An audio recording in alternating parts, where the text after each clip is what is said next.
두 번째 발제 듣도록 하겠습니다. 저희가 함께 오랫동안 논의하면서 이 가칭 주거취약계층 주거지원법에 대한 초안을 만들기로 했습니다. 그래서 이 법에 담겨야 될 주요 내용과 관련돼서 공익인권법재단 공감의 장서연 변호사님의 발제를 듣도록 하겠습니다. 네, 안녕하세요. 장서연입니다. 앞에서 김준희 연구원님이 말씀해주신 한계와 그래서 개선 사항을 좀 반영을 해서 법안을 제안을 드리려고 합니다.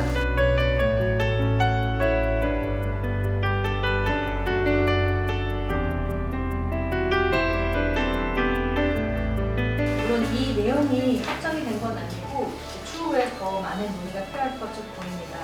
먼저 법의 목적과 취지와 관련해서는 앞서서도 말씀해 주셨지만 주거권이라는 것이 헌법상 기본권입니다. 그러니까 대한민국 헌법에 물론 주거권이라는 단어는 없지만 사실 주거라는 것은 이제 인간의 그 존엄성을 위해서 기본적으로 이제 필요한 조건이고, 그래서 대한민국 헌법에 가장 최상의 가치인 인간으로서의 존엄과 가치, 그리고 인간다운 생활을 할 권리라는 것이 있습니다. 여기서 이제 파생되는 권리라고 보고요. 좀 더 직접적으로는 모든 국민은 건강하고 쾌적한 환경에서 생활할 권리가 있다고 하고 있습니다. 그리고 이런 헌법상 기본권은 국가가 보장을 하고 증진을 해야 될 의무가 있습니다. 직접적으로는 국가는 이제 사회보장, 사회복지 증진에 노력할 의무가 있고, 특히 주택개발 정책 등을 통해서 모든 국민이 쾌적한 주거생활을 할 수 있도록 노력해야 한다라는 규정이 있습니다. 그러니까 이런 것이 헌법상 규범이라는 거죠. 그래서 2025년에 좀 더 직접적으로 이 주거정책 관련한 법체계의 최상위법, 또 기본법적인 지위라고 할 수 있는 주거기본법이 제정이 되었습니다. 그 주거기본법에는 주거권을 좀 더 명시하고 있습니다. 그것을 이제 국민은 관계 법령 및 조례로 정하는 바에 따라서 물리적 사회적 위험으로부터 벗어나 쾌적하고 안정적인 주거 환경에서 인간다운 주거 생활을 할 권리를 갖는다라고 규정을 해서 이 주거권을 명문화하였습니다. 그리고 이 법에서는 좀 더 구체적으로 이 주거 취약계층의 주거정책의 기본 원칙을 두고 있는데요. 특히 이제 임대주택의 우선 공급 및 주거비의 우선 지원을 통해서 장애인, 고령자, 저소득층, 신혼부부, 청년층, 또 지원 대상 아동 등 주거 지원이 필요한 계층을 주거 지원 필요 계층이라고 정의를 하고, 이 국가가 이들의 주거 수준이 향상될 수 있도록 해야 한다라고 규정하고 있습니다. 그래서 이제 국토교통부 장관이 주거 종합 계획을 수립할 때도 이 주거 지원 필요 계층에 대한 임대주택 우선 공급, 또 주거비 지원 등에 관한 사항이 꼭 종합계획에 포함이 되어야 하고요. 이 종합계획을 수립하기 위해서는 이제 실태조사를 해야 되잖아요. 그래서 주거 실태조사를 할 때도 각도 3처럼 도시원 등 주택이 아닌 곳에 거주하는 사람 등에 대해서 별도로 주거 실태조사를 하도록 하고 있습니다. 그래서 앞서서 이제 김준희 연구원님이 보신 이제 통계청의 주택 아닌 거처 또는 이제 고시원 등 이런 것들이 이제 실태조사를 이루어지고 있습니다. 또 더 나아가서 이제 국토교통부 장관은 최소한의 주거 수준에 관한 지표로 최저 주거 기준을 설정 공고해야 한다라고 하고, 그 기준에 미달하는 가구에게 우선적으로 주택을 공급하거나 개량 자금을 지원할 수 있고, 그래서 이 최저 주거 기준에 미달되는 가구를 줄이기 위해서 노력해야 한다라고 규정하고 있습니다. 즉, 이 주거 취약계층 주거 지원과 관련한 것은 이 헌법과 또 주거기본법에서 근거를 두고 있는 그런 이제 제도입니다. 근데 이제 문제는 지금 이러한 내용과 절차가 법률이 아닌 국토교통부 훈령인 주거취약계층 주거지원 업무 처리 지침에 따라서 시행이 되고 있다는 것입니다. 이 지침의 가장 큰 문제는 물론 이하에서 볼긴 하겠지만 입주 대상자, 그러니까 여기에 선정 범위와 관련해서 그것들이 이제 계속 확대가 되는 것은 바람직하지만 좀 열거적이어서 다 포함하지 못한다는 문제가 있습니다. 특히 이제 주거기본법상에서 그 지원 대상인 최저주거기준 미달 가구라던가 또는 주거 지원 필요 계층이라는 그 대상이 다 포함이 되지 않는 문제가 있습니다. 그래서 이제 법안을 좀 구체적으로 제안을 드리려고 하는데요. 먼저 그 보통 법을 제정할 때는 이 법의 목적과 취지를 두고 있습니다. 그래서 앞서 본 대한민국 헌법과 주거기본법에서 정하는 바를 이제 목적으로 포함시켰습니다. 이 법의 목적은 국가에게 분명한 의무를 부과하는 것입니다. 그래서 국가 및 지방자치단체가 최저주거기준 미달 가구 등 주거 취약계층이 물리적, 사회적 위험으로부터 벗어나서 쾌적하고 안정적인 주거 환경에서 인간다운 주거 생활할 권리를 지원하기 위해서 필요한 사항을 정함으로써 주거 취약계층의 주거 안정과 주거 수준의 향상에 이바지하는 것을 목적으로 하고요. 그 국가의 의무를 두 가지로 구체적으로 명시하였습니다. 먼저 주거 취약계층이 인간다운 주거 생활을 영위할 수 있도록 지원할 것. 두 번째가 그 주거 취약계층용 주택을 우선적으로 공급해서 최저주거 기준에 미달되는 가구를 줄일 것. 다 이것이 헌법상 또 주거기본법상 그 국가 등의 의무로 규정하고 있는 것입니다. 이 입주 대상자 관련해서는 어떻게 보면 이 법안에서 제일 중요한 내용에 해당하는데요. 앞서서 봤지만 이 지금 현재 지침상의 이제 대상자들은 이제 그 정부의 그 정책에 따라서 이제 그때 좀 열거가 추가되는 방식으로 왔습니다. 그래서 그 22페이지 보시면 일단 사실 이렇게 입주 대상자의 범위가 확대되어 온 것은 바람직합니다. 다만 이게 주거기본법상의 그 지원 대상을 다 포괄하고 있는 것이 아니기 때문에 이게 사각지대가 좀 발생을 하고 관련 법령이나 전체 법 체계와의 정합성이나 체계성이 좀 부족하다는 비판을 받고 있습니다. 그 앞에 21페이지 보시면 조금 더 구체적으로 좀 설명을 드리면 이제 21페이지 1호에 이 쪽박 고시원 등을 이제 열거하고 있고 라목에 노숙인 시설이 있습니다. 근데 그 최근에 여기 그 1호에 그 단서로 이제 라목의 경우 이제 3개월 이상 노숙인 시설에 등록된 사람을 포함한다라고 해서 사실 그 시설에서 지금 거주하고 있지 않은 경우에 이게 대상이 모호했기 때문에 좀 그런 걸 이제 추가로 하신 것 같고, 근데 또 이 열거 조항에서는 그러면 그 사우나나 찜질방에서 그 거주하고 있는 분은 해당이 되는지 안 되는지, 그러니까 이렇게 좀 사각지대가 발생을 하고 있어서 이걸 포괄적으로 범주화하는 작업이 필요할 것 같습니다. 그 23페이지 보시면 그래서 사실 주거기본법에서는 그래서 이제 이 지침에서는 이제 주거 취약 계층에 대한 정의가 없습니다.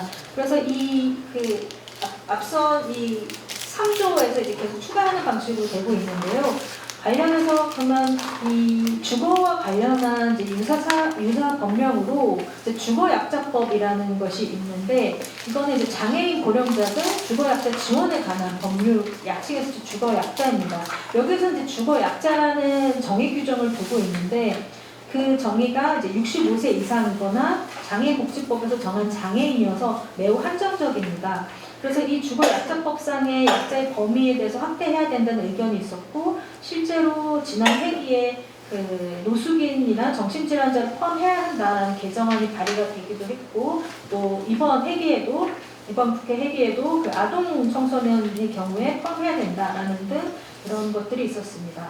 그래서 주거 취약계층 지원과 관련해서 이미 있는 이제 주거약자법을 개정을 해서 법제화하는 것에 대한 검토를 하였는데, 이 법의 목적 취지와 대상이 주거 취약계층 주거 지원에 관한 그 근거 법률로 삼기에는 좀 결이 다르고 어려운 측면이 있다라고 봐서 이건 별도로 법을 제정할 필요가 있다라는 의견입니다.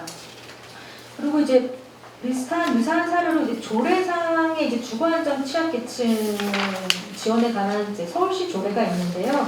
여기에는 이제 주거안전 취약 거처를 정의하고 있고, 또 주거안전 취약 거처에서 거주하는 사람을 이제 주거안전 취약계층이라고 정의를 하고 있는데, 다만 이 조례는 사실 화재나 각종 사고로부터 사람의 안전, 생명을, 재산을 보호하기 위한 그런 조례이기 때문에 좀 주거 안전 관리에 초점을 맞춘 조례여서 이 경우에도 이러한 좀 제한이 있다고 보입니다.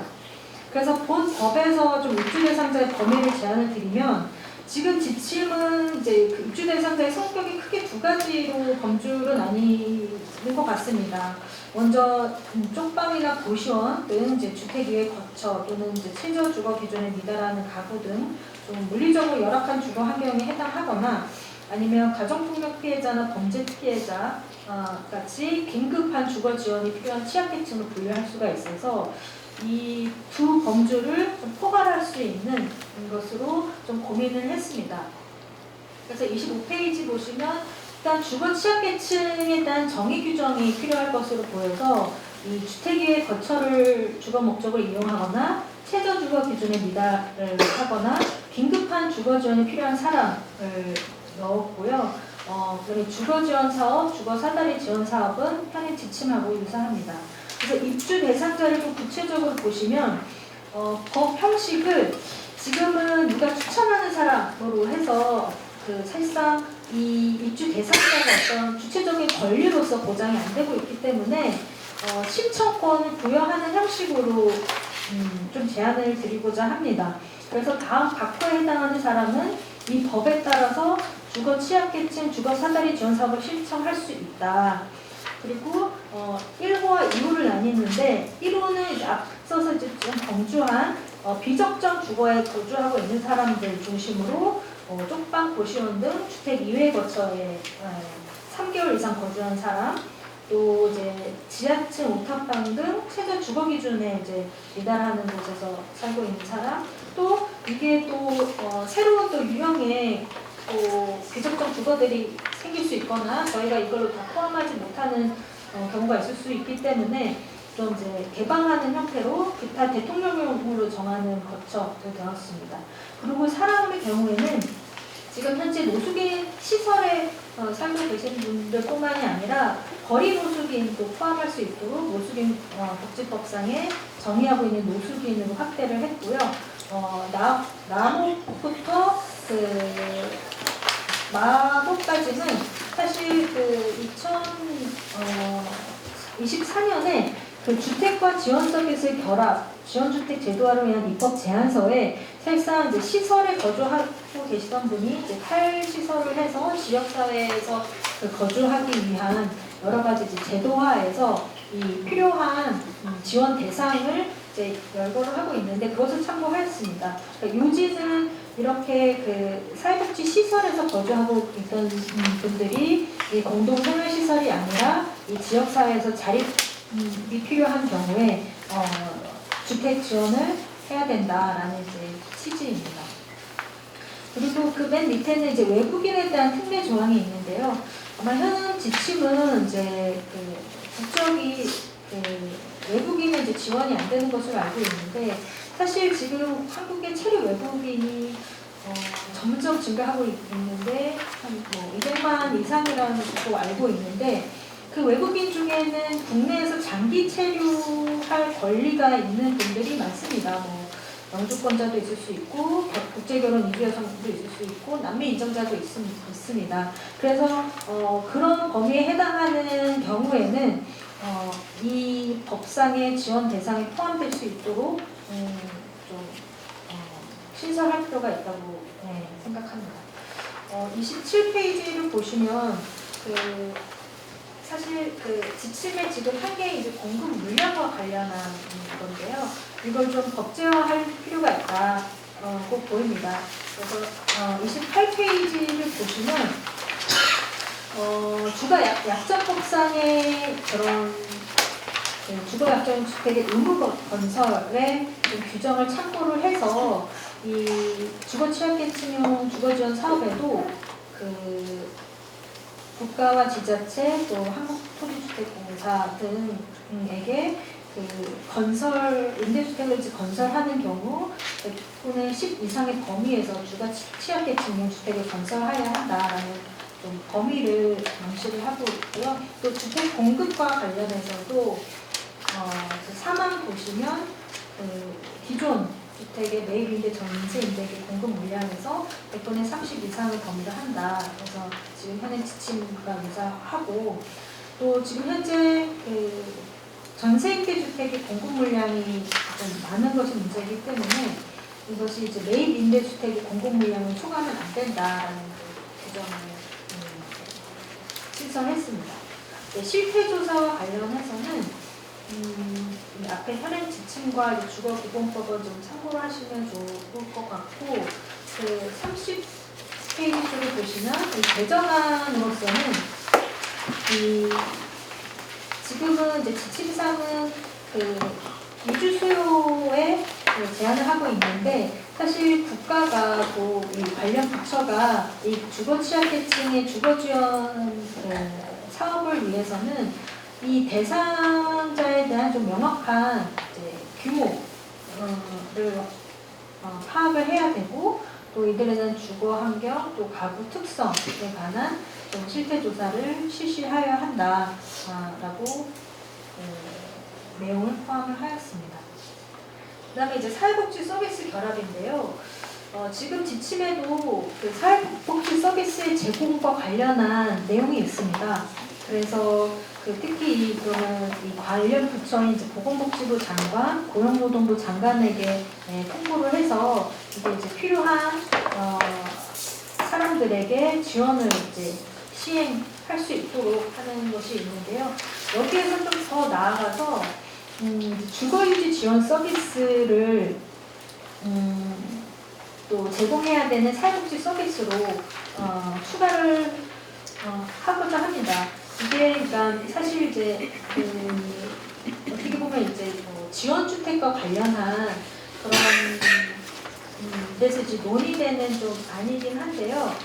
앞서서 김준희 연구원님도 말씀하셨듯이 이제 노숙인 시설에서 살다가 또는 쪽방에서 이제 살다가 임대주택에 입주하시는 분들이 단순히 이런 집만 제공한다고 해서 되는 것이 아니라 좀 이런 주거 유지와 또 이런 각종 서비스 관련해서 제공을 받을 수 있도록 해야 좀 안정적으로 그곳에서 거주하면서 생활할 수 있다고 보입니다.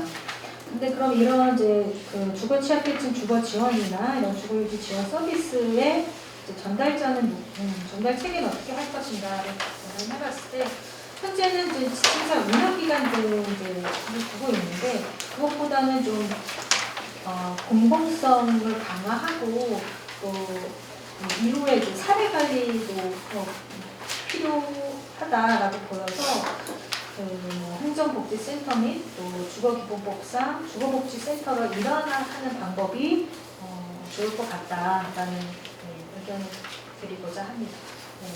예산책 발전이 여기서 마치도록 하겠습니다.